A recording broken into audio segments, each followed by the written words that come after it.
নমস্কার।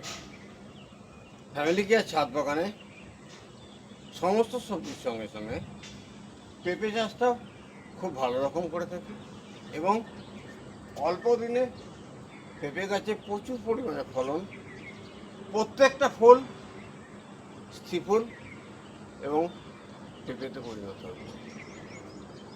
এই পেঁপে গাছের পূর্ণাঙ্গ পরিচর্যা এবং প্রত্যেকটি স্থিফুল যাতে করে পেঁপে পরিণত হয় এবং প্রচুর পরিমাণে যাতে করে পেঁপে ফলন আসে এবং ছাদ বাগানে নজিরবিহীন পেঁপে চাষ সম্বন্ধে বিস্তারিত আলোচনায় আসছি ফ্যামিলি কেয়ার ছাদ বাগানের তরফ থেকে। আমি বিকাশ পল্লে। সুপ্রভাত। ফ্যামিলি কেয়ার ছাদ বাগানে সমস্ত ভাই ও বোনেদের সুস্বাগতম। আজকে ফ্যামিলি কেয়ার ছাদ বাগানে যে বিষয়টি নিয়ে আলোচিত হবে সেটি হলো ছাদ বাগানে অল্প দিনে পেঁপের ফলন আনতে এবং প্রচুর পরিমাণে পেঁপের ফলন আনতে পেঁপে গাছে কী খাবার দিতে হবে এবং কী পরিচর্যার প্রয়োজন, সেই নিয়েই বিস্তারিত আলোচনা।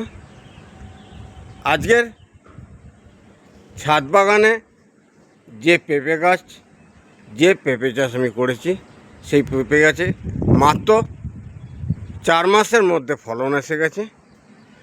3 মাসের মধ্যে এই রকম ফুল ধরতে শুরু করেছিল মার্চে, আর এপ্রিল মাসে সেই ফুলগুলো পেঁপে পরিণত হয়েছে।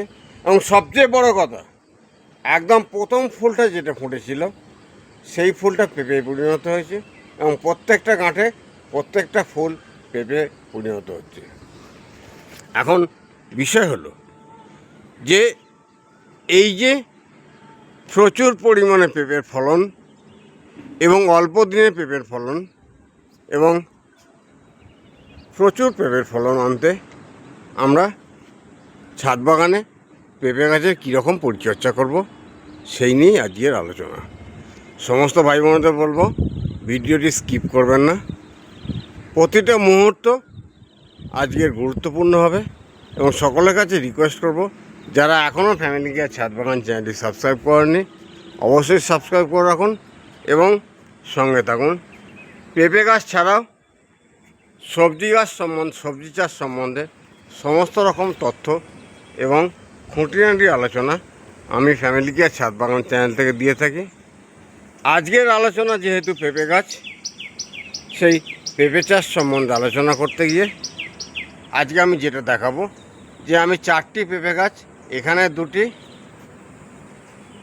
আর এখানে 2টি, 4টি পেঁপে গাছ ডিসেম্বরে বসিয়েছিলাম।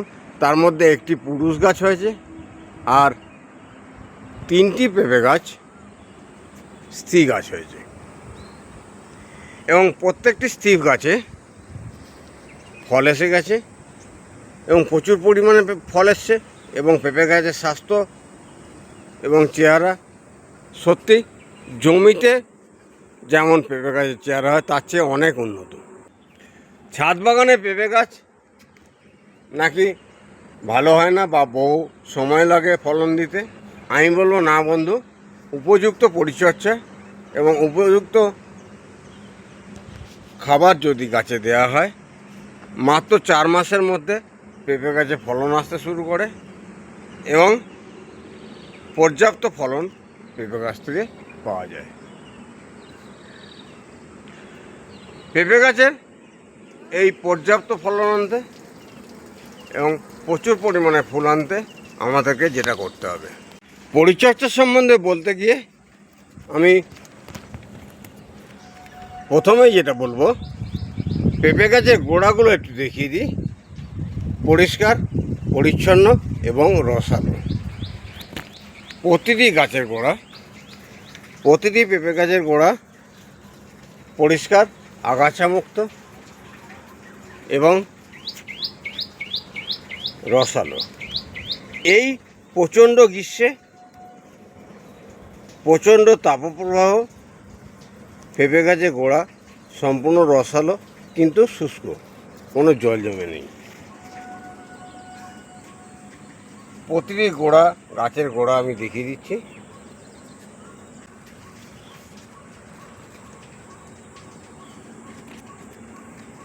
প্রতিটি গাছের গোড়া থেকে একদম ডগ পর্যন্ত আমি দেখাচ্ছি। গাছে প্রচুর পরিমাণে ফুল এসছে এবং প্রতিটা ফুল পেঁপে পরিণত হচ্ছে।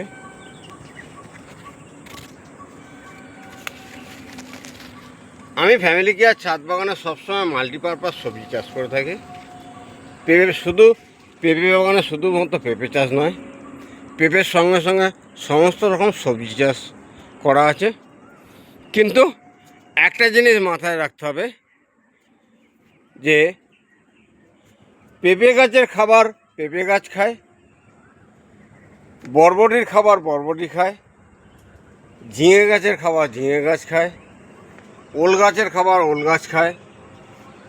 একটি বেডে 10 ফুট বাই 3 ফুট বেডে 3টি পেঁপে গাছ বসানো আছে, আর ওদিকে 10 ফুট বাই 3 ফুট বেডে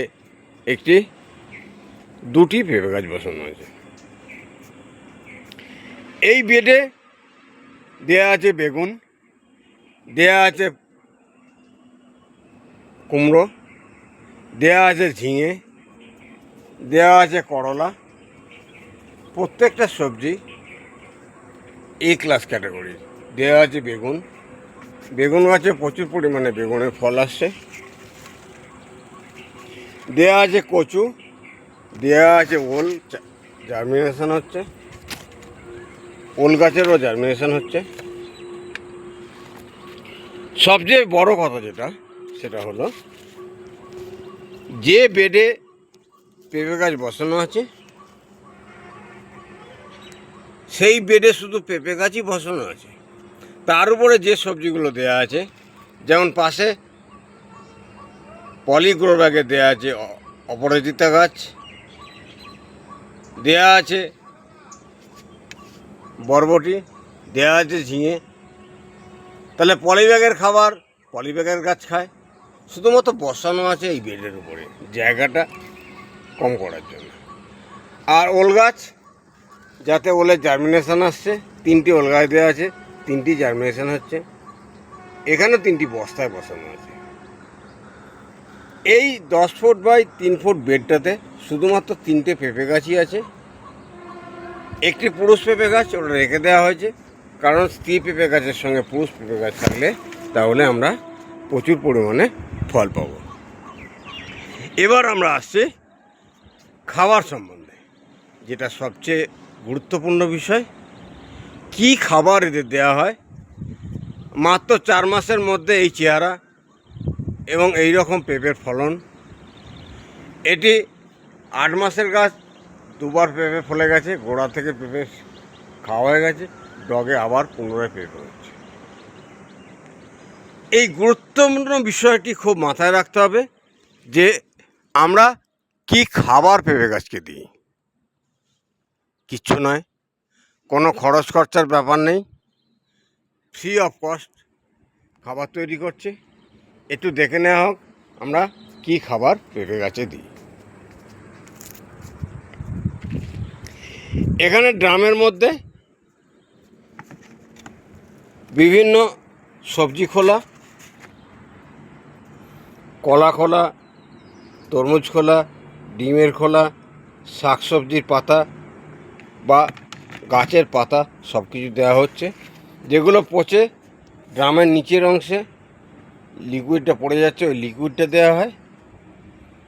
এই লিকুইডটা দেওয়া হয় না।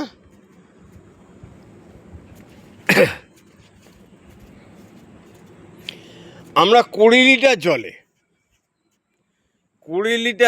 1 লিটার ওই লিকুইডটা মিশিয়ে প্রতিদিন দিয়ে থাকি। আর গাছটি যখন বসানো হয়েছিল, যখন মাটি তৈরি করা হয়েছিল, ওপরের যে বজ্রটা আছে, যে কম্পোস্ট সারটা আছে, ওই কম্পোস্ট সারটা মাটির নিচে প্রচুর পরিমাণে দেওয়া আছে। এই 10 ফুট বাই 3 ফুট লম্বা বিছানাটায় প্রায় 5 থেকে 6 বালতি জৈব সার দেওয়া আছে, যেগুলো free of cost family care ছাদ বাগানই তৈরি হচ্ছে। আর রেগুলার বেসিস যে জল দেওয়া হয় তাতে ওই লিকুইডটা মিশিয়ে দেওয়া হয়। এই হলো কাপ খাবার। বাগান তৈরি করেছি উৎপাদন পাওয়ার জন্য, বাগান তৈরি করেছি ইকোনমিক্যাল সাশ্রয় করার জন্য, বাগান তৈরি করেছি অর্গানিক ফসল পাওয়ার জন্য। তাতে কোনো রাসায়নিক সারের প্রয়োগ ফ্যামিলি কেয়ার ছাদ বাগানের তরফ থেকে করা হয় না।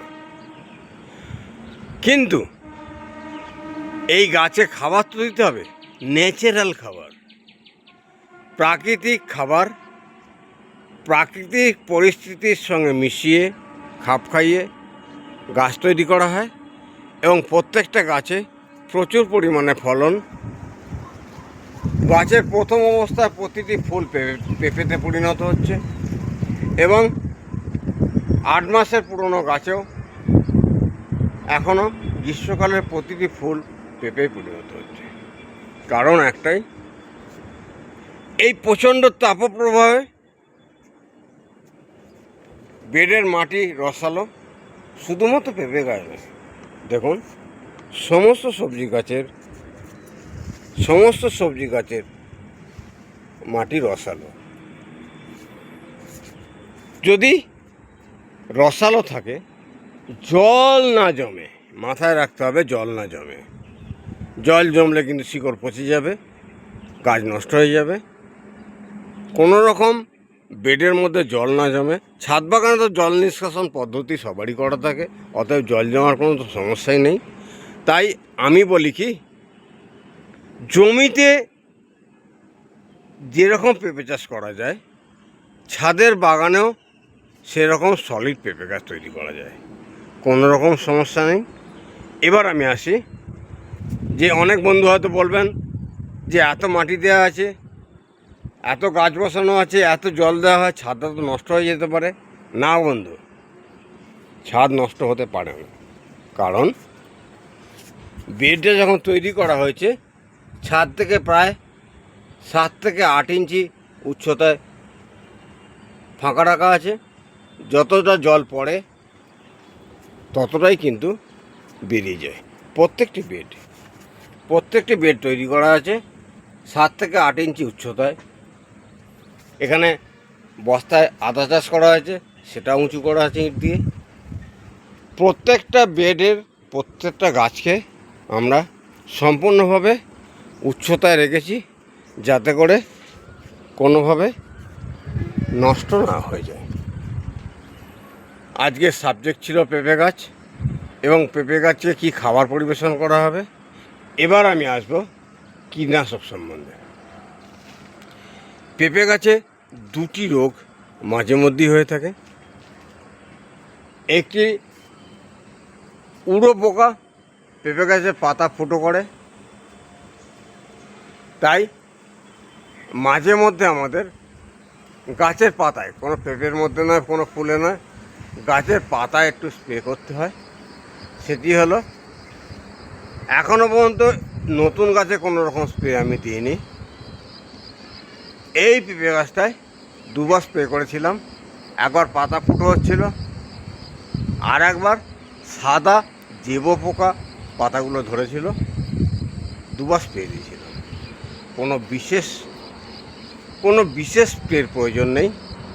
যে কোনো কীটনাশকের দোকানে গিয়ে আপনি একটি কীটনাশক নিয়ে এসে স্প্রে করে দিন, তাহলেই কিন্তু রোগ মুক্তি হয়ে যাবে। এই গাছটিতে 2বার রোগ আক্রান্ত হয়েছিল।